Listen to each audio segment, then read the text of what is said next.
vases venaient prier, comme on les appelle, et des prophéties étaient données.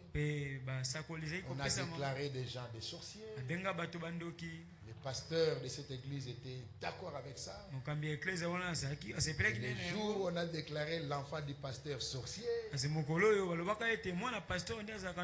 pasteur a fermé la maison des dons. Vous voyez que tout ça est charnel.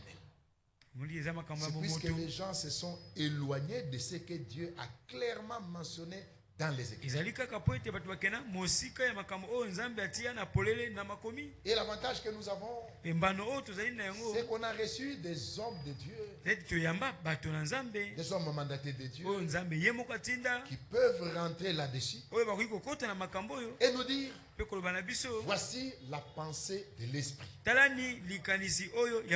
Et ça nous aide à bien comprendre les choses et à ne pas nous ébranler, mais à observer pour discerner et savoir est-ce que Dieu est dans l'affaire ou pas. Et Dieu soit loué que cette affaire qui est présentée par Frère Franck, il peut encore mieux la présenter, puisque autour des années 79,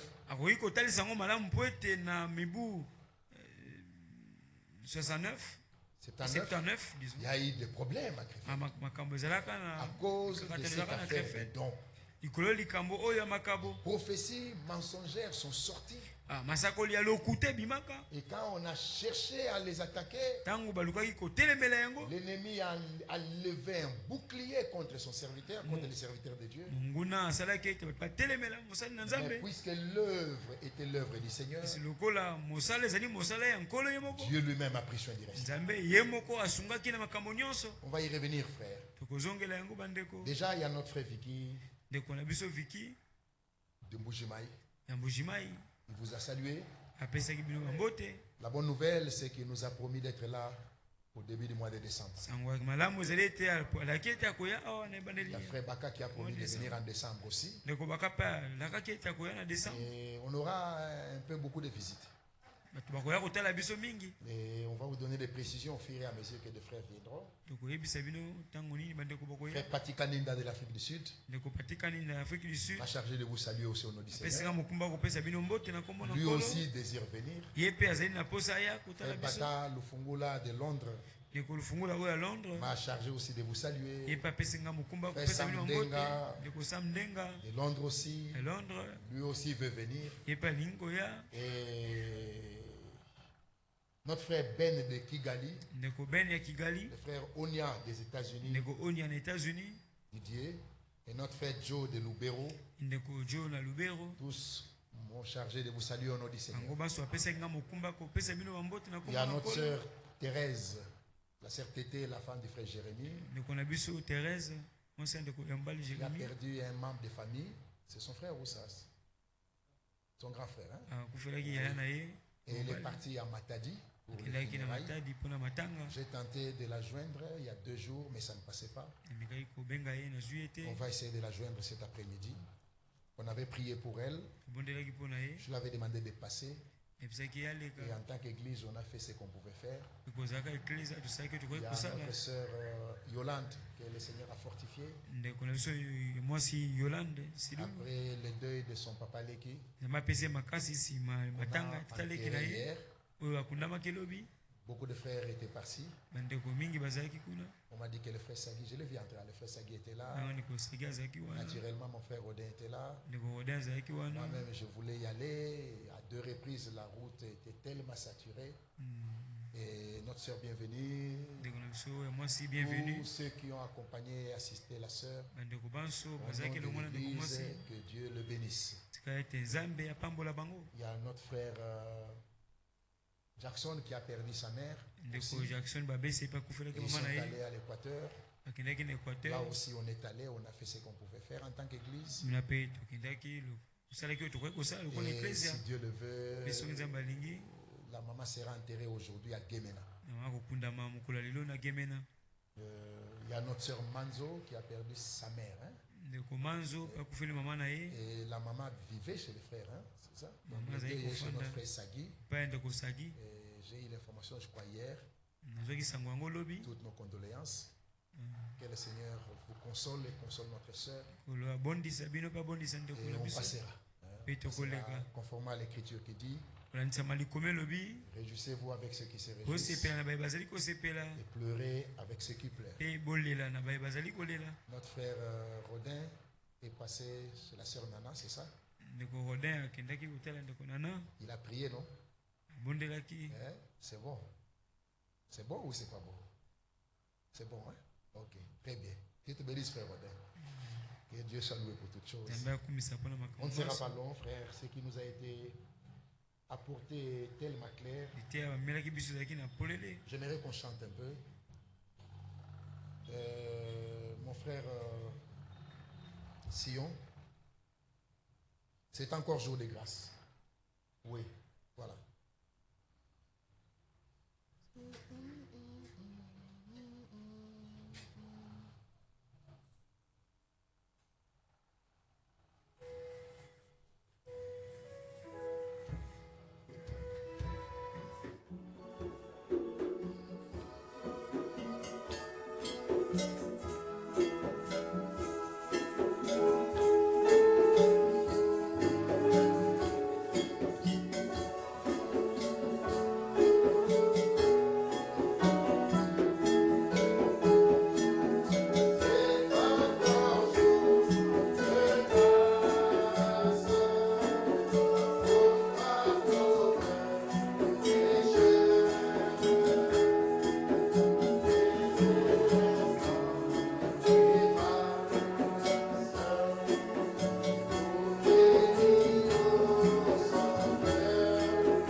Mettez-nous un peu les paroles du dernier couplet, mon frère. Les paroles du 4e couplet. Notre vie est très courte. Nul ne sait si demain il prendra la route qui marque son destin. Avant que l'heure sonne, où ça sera trop tard, prends les saluts qu'il donne et prends Jésus pour ta part. Nous avons entendu que les jeunes hommes riches ont ouvert les yeux trop tard. Et pendant qu'on écoutait la prédication, j'ai pensé à ceci. La prise de conscience tardive, ça ne sert plus à rien. Sa grâce incomparable. Donnez-nous les textes. Voudrait ouvrir le ciel et donner aux coupables le bonheur éternel. Alléluia. Viens donc à l'instant même t'enrôler sous la croix de cet ami suprême, la croix de Jésus, roi des rois. Que Dieu soit loué et que Dieu vous bénisse, frère. Dieu a appelé des hommes et c'est touchant d'entendre un homme véritablement appelé de Dieu. L'orgueil ne peut pas être trouvé en lui. Et la déviation non plus ne peut pas être trouvée en lui. Puisqu'il a été appelé par Dieu, au moment où Dieu parle, tous ceux qui sont de Dieu doivent être sous l'impact de ce que Dieu dit et travailler dans ce que Dieu fait. 1 Corinthiens, frère. Chapitre 3, ça me vient à l'esprit. Qu'est-ce que donc Apollos, verset 5? Et qu'est-ce que Paul? Des serviteurs par les moyens desquels vous avez cru, selon que le Seigneur l'a donné à chacun. J'ai planté, Apollos a arrosé, mais Dieu a fait croître. Sauf que ce n'est pas celui qui plante qui est quelque chose, ni celui qui arrose, mais Dieu qui fait croître. Celui qui plante et celui qui arrose sont un, et chacun recevra sa propre récompense selon son propre travail, car nous sommes collaborateurs de Dieu. Alléluia. Amen. Nous sommes collaborateurs de Dieu. Le latin me plaît beaucoup, mais malheureusement je n'ai pas eu le privilège de faire le latin comme Michel par exemple. Collaborateur. Cum laborare. Ceux qui travaillent avec. Si vous travaillez avec Dieu, vous devez être sous l'impact de ce que Dieu dit et de ce que Dieu fait. Amen. Sinon, vous ne travaillez pas avec Dieu. Nous sommes à un temps où Dieu convoque la terre. Frère, Dieu convoque la terre. Psaume 50. Psaume 50, frère. Verset 1er.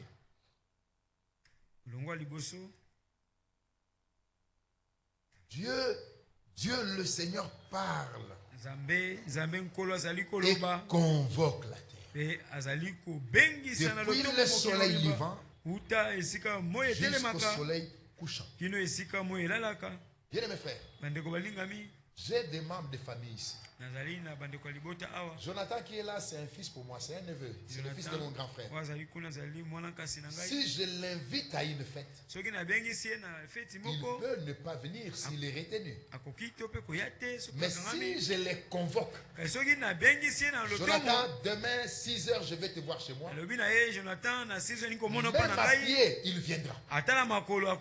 Puisque ce n'est pas une invitation, c'est une convocation. convocation. Le frère Samy qui est ici est dans la chair mon oncle. J'ai grandi chez lui.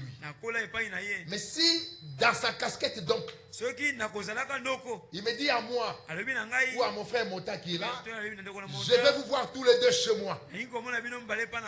On n'a pas de choix. Là, ce n'est pas les frères de l'église qui nous appellent. Là, c'est l'oncle qui appelle ses neveux. D'abord, Nazaire, tous les deux demain à 8h chez moi. C'est une convocation. Quand c'est une convocation, vous n'avez pas de choix. Vous devez venir. Or ici, Dieu convoque. Ce n'est pas un homme, mais c'est Dieu qui convoque la terre. C'est-à-dire que l'homme n'a pas de choix. Il est obligé de répondre à la convocation. Alléluia. Amen. Ça me rappelle la parabole des convives. On a invité, on a appelé.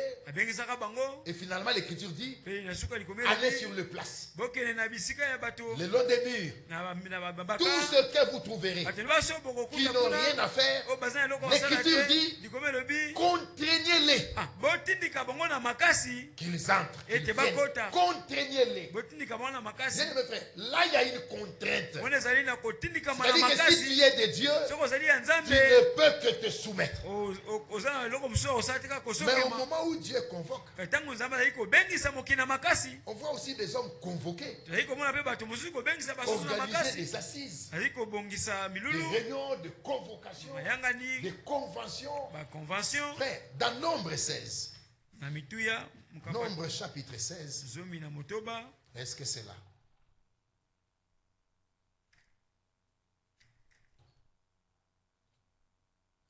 Verset 19. Et Corée convoqua toute l'assemblée contre Moïse et Aaron. Pendant que Dieu parlait par Moïse. Gardez le doigt ici. Allez dans Deutéronome 4. Deutéronome chapitre 4. Est-ce que c'est là?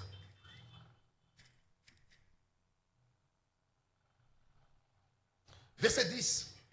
Souviens-toi en particulier du jour où tu te présentas devant le Seigneur ton Dieu à Horeb.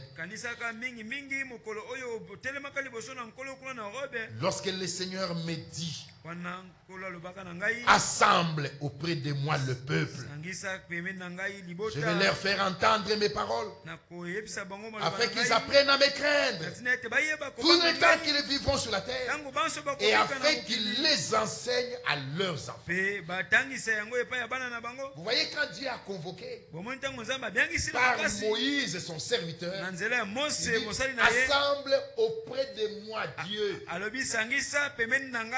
auprès de moi Yahvé, assemble le peuple. Alléluia. Afin que je leur fasse entendre mes paroles. Tout celui qui répondait à la convocation de Moïse répondait à la convocation de Yahvé. Tout celui qui résistait à la convocation de Moïse résistait à la convocation de Yahvé. Ce n'était pas Moïse qui convoquait, mais c'est Yahvé qui convoquait. Aujourd'hui encore, Dieu le Seigneur parle et convoque la terre à un autre rassemblement. Un autre rassemblement. Psaume 50 verset 5.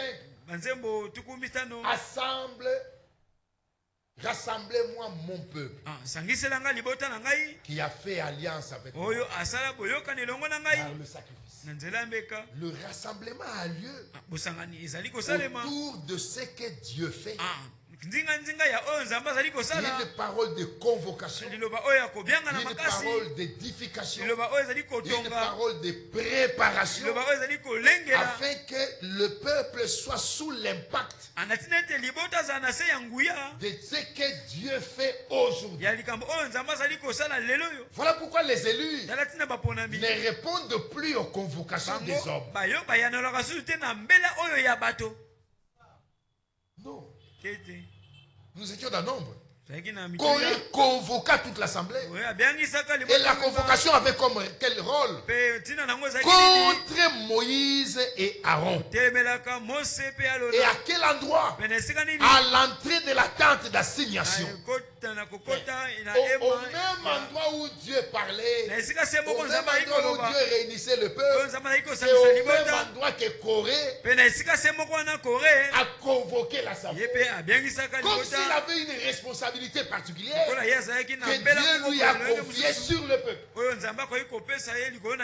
Vous pourrez lire la suite et vous allez voir ce que Dieu a fait pour confirmer Moïse son serviteur. Frère, s'auto-proclamer dans le service divin, s'attribuer une responsabilité particulière dans le service divin ne sert à rien. Tant que Dieu ne t'a pas appelé et confié une responsabilité, tu es inutile pour le peuple. Alléluia. Amen. Et plus grave encore, connaître Moïse, parler avec lui, avoir des relations personnelles avec Moïse ne garantissait rien. Connaître les hommes que Dieu a envoyés, être à leur côté, avoir même des photos avec eux, ce n'est pas ça qui légitime un ministère. Ceux qui étaient à côté de Moïse ne manifestaient aucune garantie qu'ils comprenaient ce que Dieu faisait par Moïse. Ceux qui étaient avec Jean-Baptiste, qui sont venus chez Jean-Baptiste, les pharisiens, les docteurs de la loi, ils n'avaient pas les mêmes objectifs que le peuple.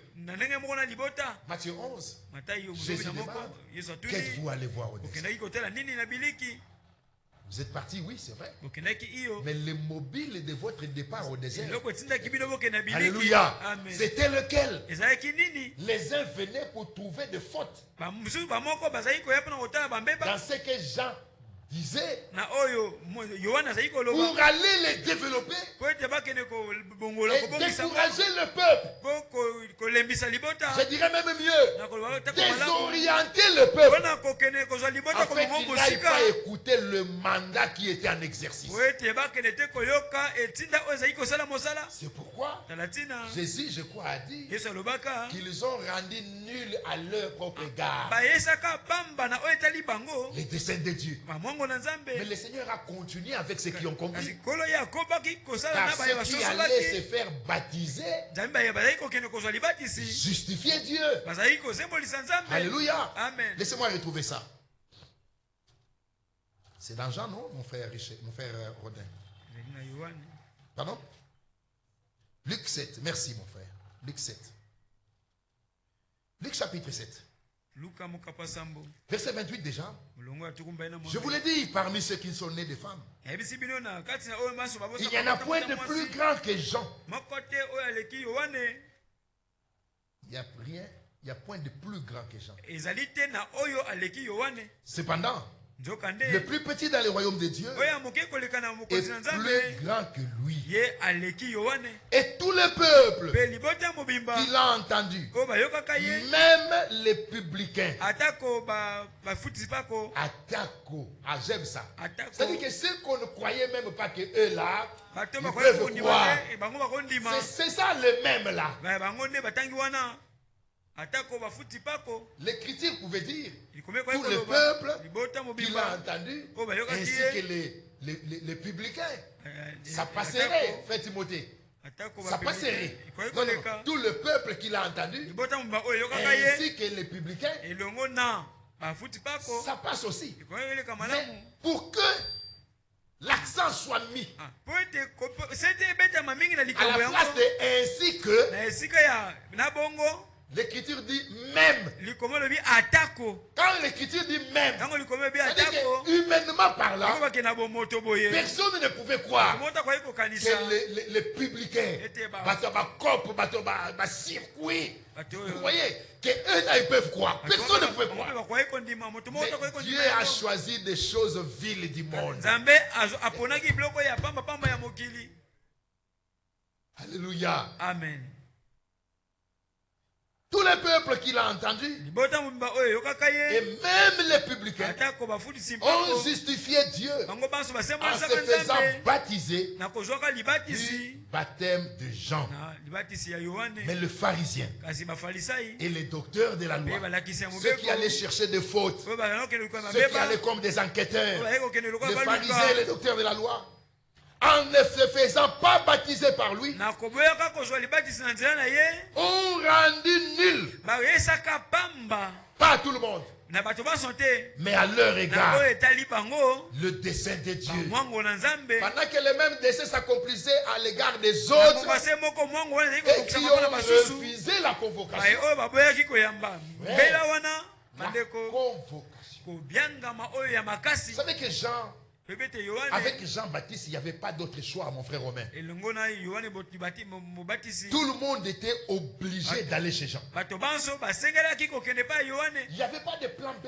Même Jésus n'avait pas d'autre choix que d'aller chez Jean. Jean a refusé de les baptiser. Mais Jésus a dit à Jean, nous devons faire ce qui est juste. Ce qui est juste, c'est que nous tous on doit passer ici.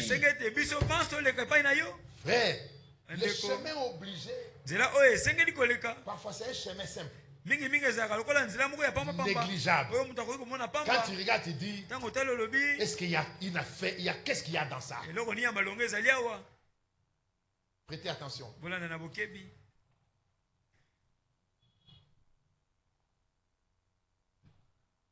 Il lisait les prophètes. Envoie un message à Naaman le Syrien.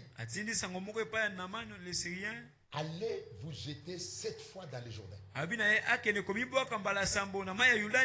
Naaman pose la question. Est-ce qu'il n'y a pas de l'eau en Syrie?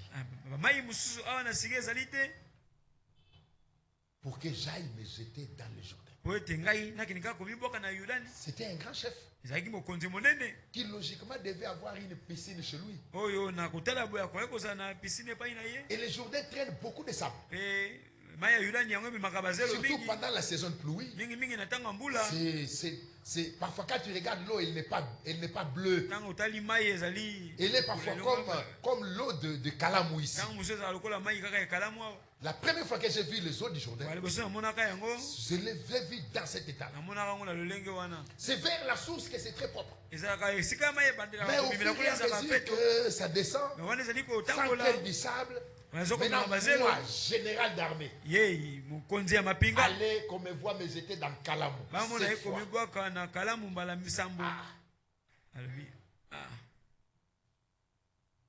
Humainement parlant, ce n'était pas possible. C'était humiliant. Mais la volonté de Dieu, c'était qu'il passe par là. Tu vois un général à Kalamou ici. Rentrez dans les tableaux. Un général à Kalamou 7 fois. Boum. Tu dis, mais il y a quelque chose qui ne va pas. Général. Mais son serviteur lui dit, si on te demandait d'affréter un avion pour la Suisse, si on te demandait de demander à un médecin français de venir, tu allais le faire. Mais on ne t'a rien demandé. Ce qu'on te demande là est simple. C'est le passage obligé pour ta guérison. Jette-toi cette fois, c'est tout. Il a accepté. Et il est allé le faire. La conséquence de l'obéissance, il a été guéri. Frère, laissez-moi vous dire que le chemin que Dieu impose à l'homme sont parfois très négligeables aux yeux de l'homme. Ah, ça, il n'y a que ça. Quand Jésus est arrivé, on a posé la question, peut-il venir quelque chose de Nazareth? Nazareth est un prophète. Depuis Genèse jusqu'à Malachie, on n'a jamais appris qu'il y avait un prophète qui est venu de Nazareth. Peut-il venir quelque chose de bon? Mes frères et sœurs, Dieu agit en toute simplicité. afin que ceux qui l'accompagnent sur le chemin de la simplicité bénéficient de la bénédiction que Dieu intègre dans ses ordres. Dieu le Seigneur parle et convoque.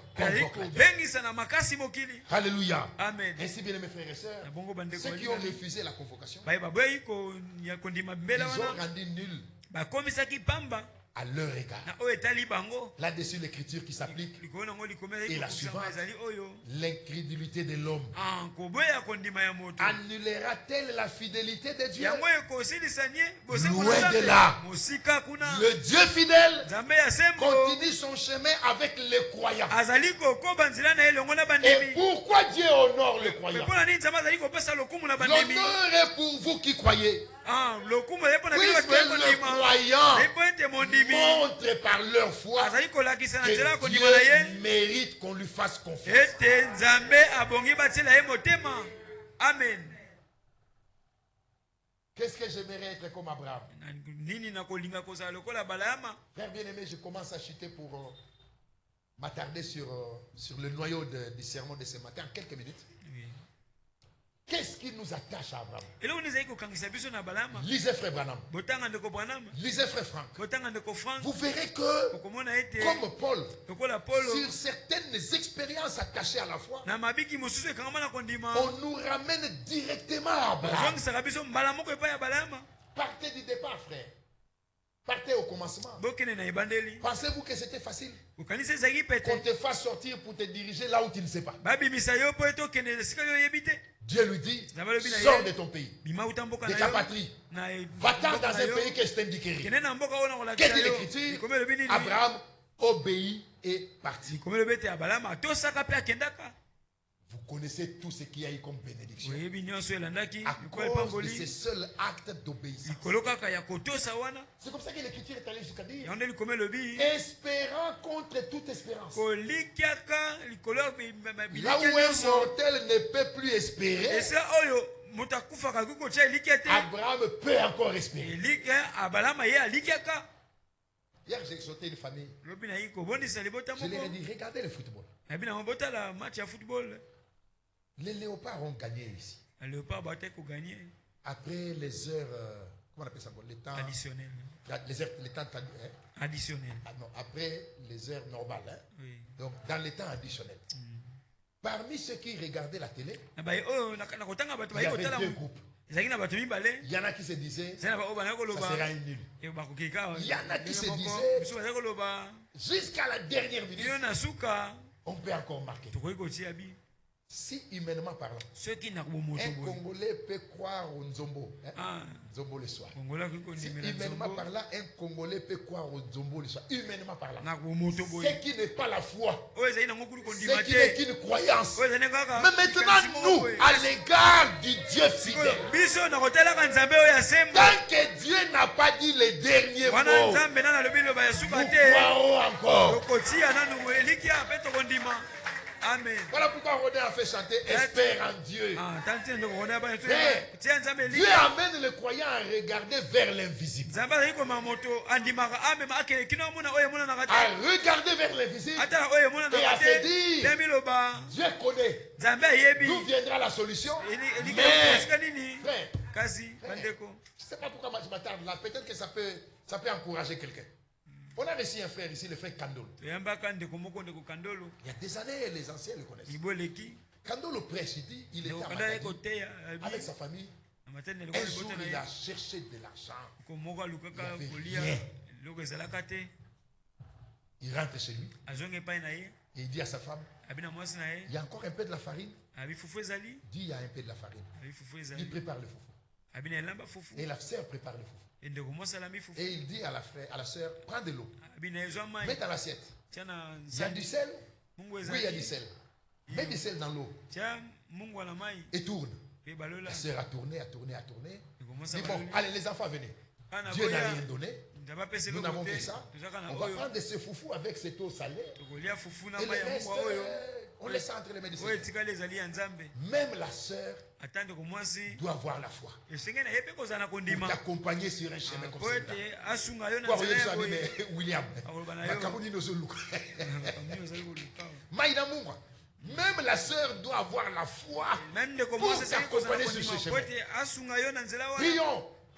Seigneur notre Dieu, tu savais que je suis sorti pour nourrir cette famille, mais je n'ai rien attrapé. Je te laisse ce que nous avons ici. Que toi seul tu bénisses tout. Au nom de Jésus-Christ. Amen. Amen. Amen. Quand ils ont dit Amen, on a frappé à la porte. La sœur va ouvrir. C'est une sœur de l'église qui vient avec un panier de repas préparés. Dieu m'a mis à cœur de préparer un repas pour votre maison et je viens vous le servir. Dieu est Dieu. Amen. Comment pouvez-vous douter de ce Dieu? Pour votre bonheur, pour votre tranquillité, pour votre salut, je ne me tiendrai pas au repos jusqu'à ce que moi Dieu je vois. Amen. Et les actions de grâce s'élèvent pour lui. Là on peut dire comme le psalmiste, quand Dieu changea notre situation, nous étions comme ceux qui font un rêve. Alléluia. C'est pourquoi frère, excusez-moi de clôturer cette fenêtre. C'est pourquoi des petites choses comme un rhume, une petite toux, Jésus ne guérissait pas ça. Je n'ai pas vu l'écriture où Jésus a guéri le rhume. Dans une famille, Jésus est allé, il y avait un enfant qui avait le rhume, Jésus l'a guéri. Il y avait un enfant qui avait la toux, Jésus l'a guéri. Dans les Écritures, il n'y en a pas. Des petites choses comme ça, Jésus a laissé. Jésus est intervenu dans des choses. Quand tu regardes, je te dis pour ça, c'est fini. Et c'est là qu'il intervient. Quand il intervient comme ça, alors un témoignage vivant, vibrant, peut être rendu en disant, si Dieu n'était pas intervenu. Alléluia. Amen. Alors quand il amène une situation compliquée, il retient qu'il y a une solution beaucoup plus compliquée que la situation. Il y a une solution surprenante qu'il prépare. Alléluia. Amen. Quand il fait venir un problème, la solution a déjà précédé le problème. J'aimerais que ceux qui le croient disent Amen. Quand Dieu laisse venir une difficulté, la solution à la difficulté est déjà disponible. Amen. Il l'apportera au temps de Dieu. Et quand il est apporté, indépendamment de tes efforts, c'est alors que tu peux regarder et tu peux dire Dieu est grand. Amen. Tu as déjà vu le visage de quelqu'un rayonné? Il a même besoin de crier. Il ne sait pas, il est tellement dépassé. Et tu le vois seulement résumer la pensée en disant Dieu est grand. Oui, Dieu est grand. Le nôtre, il est grand. Amen. Que Dieu soit loué, frère. Bien aimé frère. 1 Corinthiens chapitre 12. Quelques petites minutes, je vous libère. 1 Corinthiens chapitre 12. Vous allez voir que la pensée qui est là, c'est que vous avez entendu notre frère insister sur le baptême du Saint-Esprit. C'est un esprit, c'est un esprit. Que de dons que Dieu a placés dans le corps se manifeste. Mais chaque don a son importance. Chaque don se manifeste au temps de Dieu. Et les dons doivent être là. De la même manière, les ministères aussi doivent être là. Et quand la pensée de l'Esprit est sortie pour dire les ministères doivent être là, là où il y a des ministères, il y a la conversion des âmes. Amen. peut pas avoir une église 8 ans, 10 ans. Aucun n'a jamais été converti. C'est là qu'on peut se demander, mais est-ce qu'il y a un ministère ici? Là où il y a des ministères, il y a des conversions des âmes. Et là où il y a des ministères, Dieu suscite aussi d'autres ministères. On peut pas avoir une église de 20 ans, 30 ans, 40 ans. Les seuls 2 ou 3 vieux prédicateurs qui étaient là, il n'y a que eux, aucun ministère. Bon, s'il meurt, comment ça va se passer? On va importer, comment ça va se passer? Et Corinthiens 12, rapidement. Regardez, frère. Verset 4, il y a diversité de noms. Mais le même esprit. C'est là qu'il faut s'appuyer. Le même esprit. Verset 11. Un seul et même esprit opère toutes ces choses, les distribuant à chacun en particulier comme il veut. Les distribuant à chacun en particulier comme il veut. Mais il est préférable de commencer d'abord par réclamer le baptême du Saint-Esprit. Car être scellé de l'Esprit et être oint de l'Esprit, c'est 2 choses différentes. Il y a des oints de l'Esprit qui ne verront pas le Seigneur. Mais celui qui est scellé de l'Esprit, son éternité est garantie.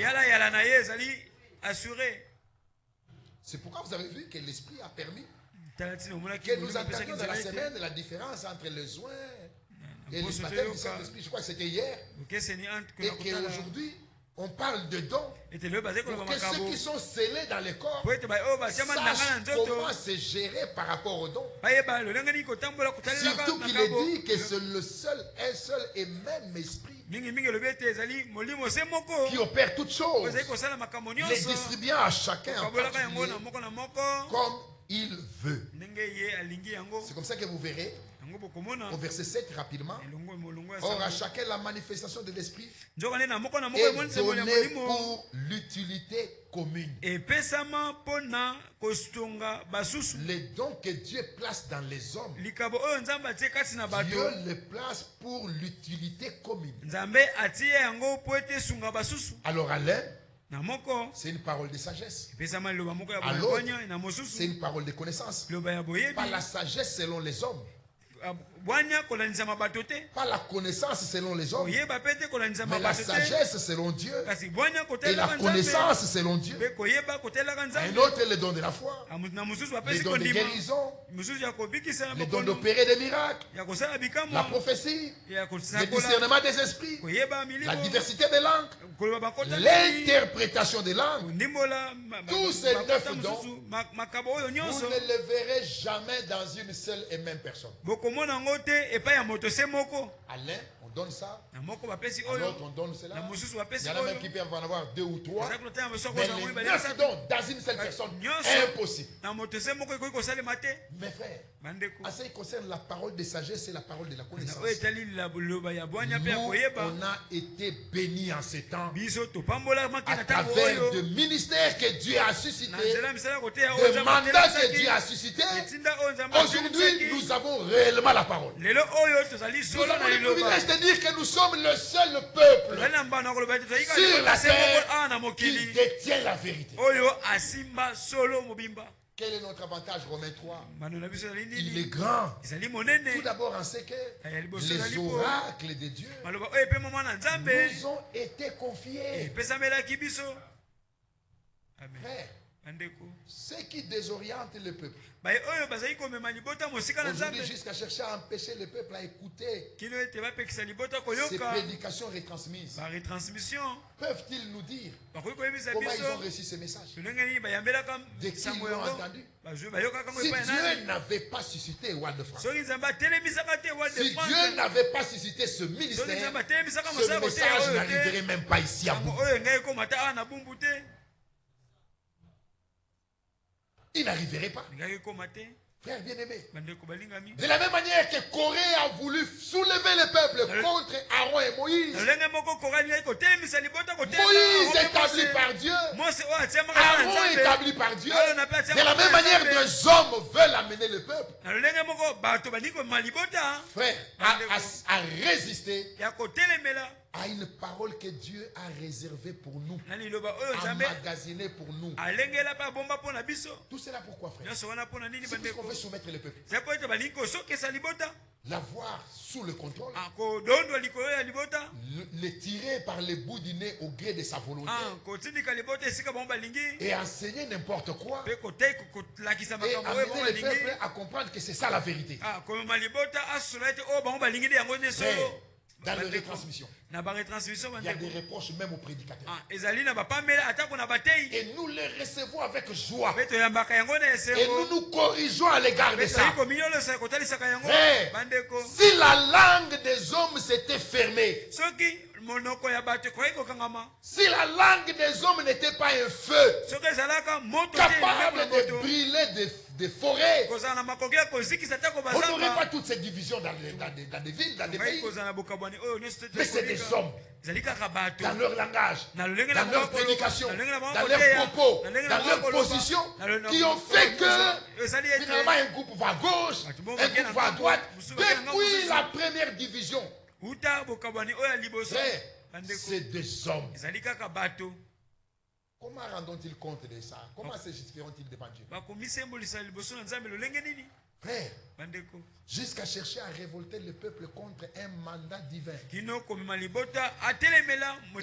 à l'entrée de la tente d'assignation. Quel risque courait?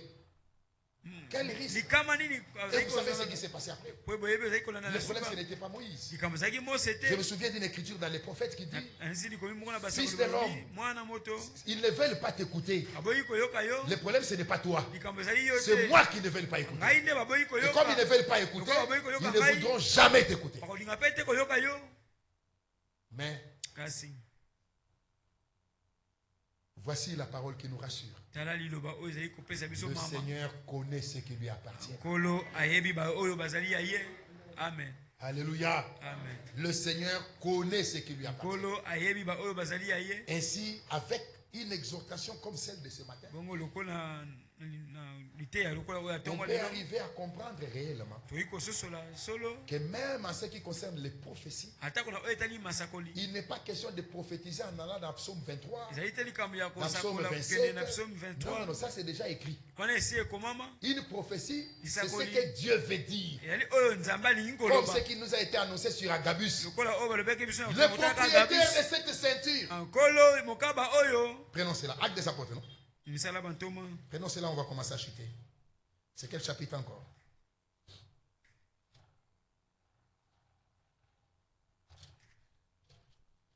Acte 21, je crois.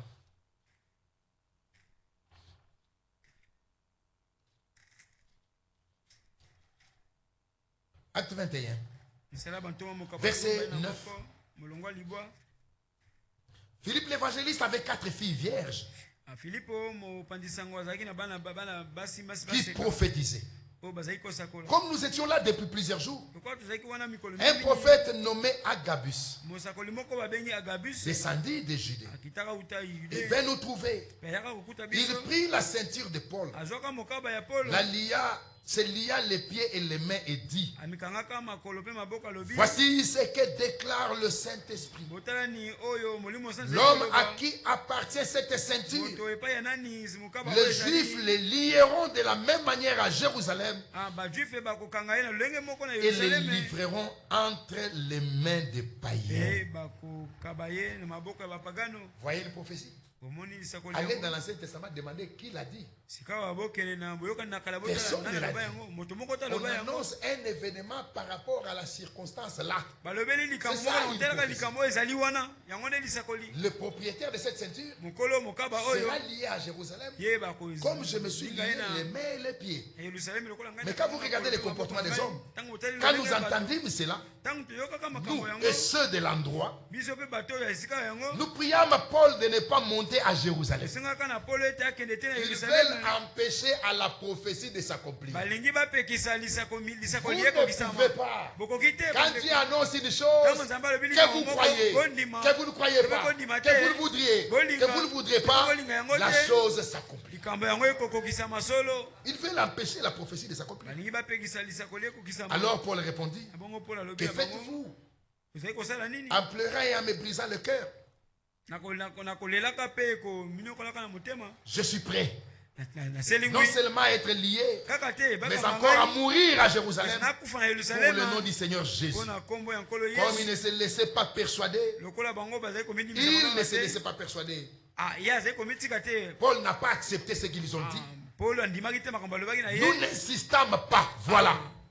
Quand il y a une conduite de l'esprit, même si vous avez essayé de vous opposer au début, si vous êtes de Dieu, vous n'allez plus insister. C'est comme ça que vous voyez des gens même rejoindre le groupe sur les retransmissions. Des gens qui ont résisté avant, mais qui ont compris réellement qu'il y avait une bénédiction dans cela. Nous n'insistons pas et nous dîmes que la volonté du Seigneur se fasse. Alléluia. Amen. Ainsi, les prophètes de l'Ancien Testament ont annoncé des choses. Ceux qui sont dans le Nouveau Testament, ils prennent des choses annoncées par les prophètes. Ils nous aident en les classant dans les Écritures. Et nous restons dans la parole prophétique. Nos événements modernes à nous sont rendus clairs. Alléluia. Par la parole de la prophétie. Que Dieu soit loué pour toutes choses. Et même de parler en langue. Un Corinthien déjà au début, quand quelqu'un parle une langue inconnue, il doit parler pour lui-même. Il utilise un langage spirituel. Mais quand il est question de parler en langue, c'est-à-dire des langues connues, il y a deux conditions. Si Dieu permet que quelque chose soit dit en langue, ou il y a quelqu'un à qui le message est destiné, qui connaît la langue, ou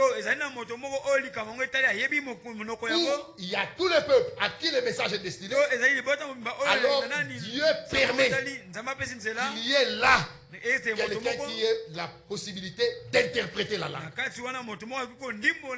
C'est pour ça que vous avez vu que les tribus, les populations étaient citées dans Acte 2. Les Égyptiens, les Grecs, les Éthiopiens, les Crétois, tous ils étaient à Jérusalem. Et ils ont dit, nous les entendons parler des merveilles, chacun dans sa propre langue. Frère Willy, on va terminer. Toi dans la chair, tu es de l'Équateur, non? Imaginez-vous que je pars avec le frère Willy à Kimwisi. C'est une bonne idée. Un jour, je t'amènerai à Kimwisi. Tu vas aller manger les manioc avec les cafés le matin. Alors, imaginez-vous que nous partons à Kimwisi avec le frère Willy. Et que pendant le service, l'esprit du Seigneur se saisit du frère et il parle en Kintandu. C'est ça le parler en langue. C'est-à-dire, là où les gens sont, ils vont écouter quelqu'un qui ne connaît aucun mot de Kintandu, mais que l'esprit a saisi et qui a parlé en Kintandu. C'est ça. C'est pas tout ce que vous entendez là. C'est pas ça. Oubliez ça. J'ai même entendu déjà chanter en langue. Parmi tous ces pentecôtistes ici. Frère, c'est quand même assez grave. C'est quand même assez grave. Terminons par acte 2. Acte 2. Acte 2. Je voulais prendre cette écriture.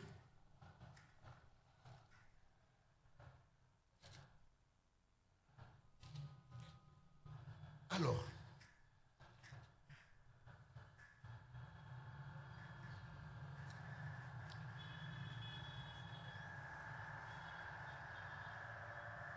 regardez, verset 5 rapidement. Or, il y avait en ce jour à Jérusalem des Juifs, hommes pieux, et puis de toutes les nations qui sont sous le ciel. Au bruit qui eut lieu, la multitude accourut.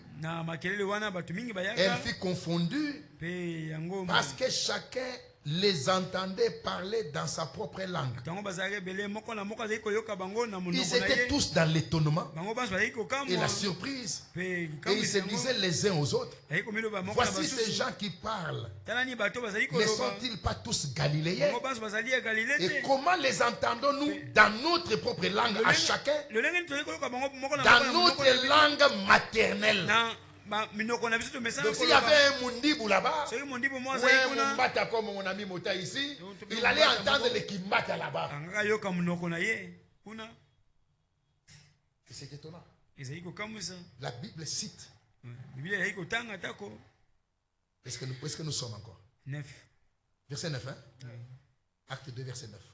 Et la Bible cite des Parthes, des Mèdes, et Lamites, c'est de la Mésopotamie, de la Judée, la Cappadoce, le Pont, l'Asie, la Phrygie, la Pamphylie, l'Égypte, les territoires de la Libye, même des Romains.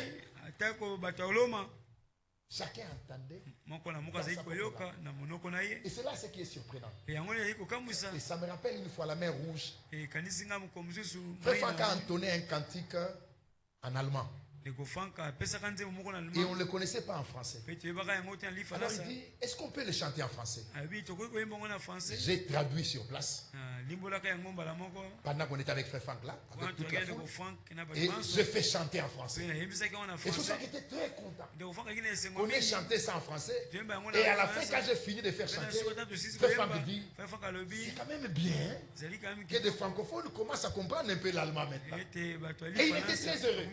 Alors, imaginez-vous, une fois, il m'appelle du haut de la chaire à Krefeld. Et le frère Arben était à mes côtés. Je devais dire un mot, j'ai dit un mot. Et quand j'ai fini, le frère Arben traduisait en allemand. Et quand j'ai fini, j'ai remercié frère Franck en allemand. Et j'ai vu comment son visage s'est ouvert, il a même ri. Et il était même étonné que je l'ai remercié en allemand. C'est pour dire que j'ai pris ce petit exemple naturel pour montrer que deux hommes qui se disent, lui ne connaît pas le Kintana. Comment est-ce qu'on peut entendre les merveilles de Dieu dans notre propre langue? Ou si c'est annoncé quelque part où les gens ne connaissent pas la langue, Dieu veillera à ce qu'il y ait quelqu'un qui a le don d'interpréter et qui va interpréter. Et s'il n'y a personne, là Paul dit, on se taise. Ça nous servira quoi? Que je vienne, je parle en allemand ici. Personne n'est incapable de dire Amen. Ça nous servira quoi? Vous voyez ça? Donc il y a tellement de l'équilibre dans ces choses. Ça nous permet de ne pas marcher en désordre comme des pentecôtistes, même au sujet des gens qui tombent dans les églises. Aucun homme n'est tombé devant Dieu à la renverse. Dans la Bible, jamais. Jamais. Tous ceux qui sont tombés devant Dieu, ils sont tombés face contre terre. Quand je vois dans un groupe les gens tomber à la renverse, avec quelqu'un derrière, sachant que la personne va tomber, oublions ça. Que Dieu vous bénisse. Écoutez au ciel et nous allons prier. On va chanter avec joie. Écoutez au ciel et tout ce que tu as. Tu les prends dans là, je crois.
Pendant que nous prions, nous avons une requête de notre frère Baudouin.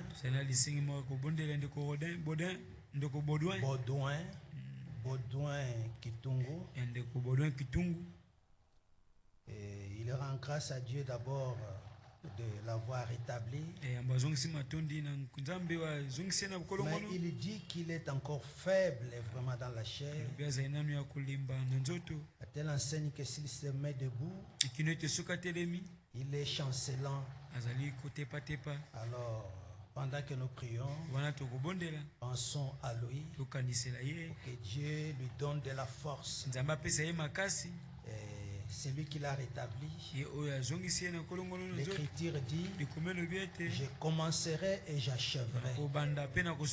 Et qu'il achève en le fortifiant davantage. Prions tous ensemble. Seigneur notre Dieu, merci pour ta grâce. Te remercions pour avoir rétabli notre frère Baudouin. Nous voulons maintenant que tu lui donnes la force. Oh Dieu, toi qui as donné la force à Abraham, que tu lui donnes la force.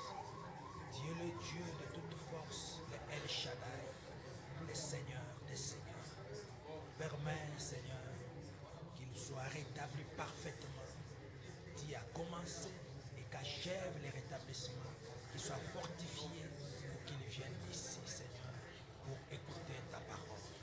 À toi la gloire, la louange. Lorsque tu les feras, la gloire te reviendra. Merci, Seigneur Jésus. Bien-aimé Père Céleste, nous te sommes infiniment reconnaissants pour nous avoir encore aujourd'hui éclairé davantage dans cette voie.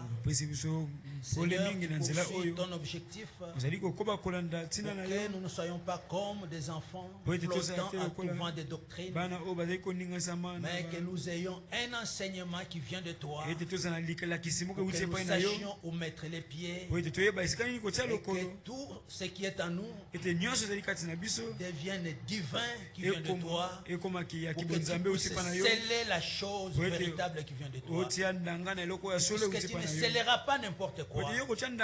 Tu scellera que la chose divine, ce qui est de toi, qui est dans ta volonté parfaite, et à la fin, tu la scelles. C'est pourquoi, Seigneur, nous voulons cela, et que tout ce que nous recevons de toi devienne vie en nous, et que nous soyons scellés du Saint-Esprit. Puisqu'il est écrit dans ta parole, après avoir entendu la parole de la vérité, qui est l'évangile de notre salut, nous l'avions cru et nous sommes scellés du Saint-Esprit, qui est notre égard jusqu'au jour de notre rédemption. Seigneur, c'est de cela qu'il s'agit. Et avec ça, il y a divers dons que tu donnes. Oh Dieu, il y en a ceux qui sont dans des fausses doctrines, mais qui se prétendent avoir des dons. Mais nous voulons, Seigneur, comme tu le veux, comme tu nous as introduits dans cette dernière phase, restant toujours connectés à toi, afin que tu scelles chacun de nous et que tes dons parfaits. Nous voulons d'abord l'enseignement parfait, pour que les dons parfaits puissent être rendus manifestes dans notre Seigneur. Ainsi, nous te sommes reconnaissants. Accomplis-les à chacun de nous, Seigneur. Rends-nous fermes dans cette voie, jusqu'à ce que nous passerions de la foi à la vie. Bénis ton serviteur par qui tu nous as parlé, pour ces résumés, Seigneur. Scelle la chose divine dans nos cœurs, et que tout en tout, que tu puisses en retirer gloire. Seigneur notre Dieu, nous pensons à notre frère Baudouin, celui que tu as déjà rétabli, mais qui est encore faible, Seigneur. Toi, tu commences et tu achèves. Puisses-tu achever le rétablissement parfait, afin que nous le voyions encore ici, pour écouter ta parole. Soutiens-les, fortifie-les davantage. Agis, Seigneur. Si tu trouves encore quelqu'un au milieu de nous qui est malade, Seigneur, qu'il soit guéri. S'il y a encore quelqu'un qui est faible, qu'il soit fortifié. Agis, Seigneur, pour ta gloire. À toi nous recommandons notre retour. Nous comptons sur toi en toutes choses. Au nom de Jésus. Amen. Amen.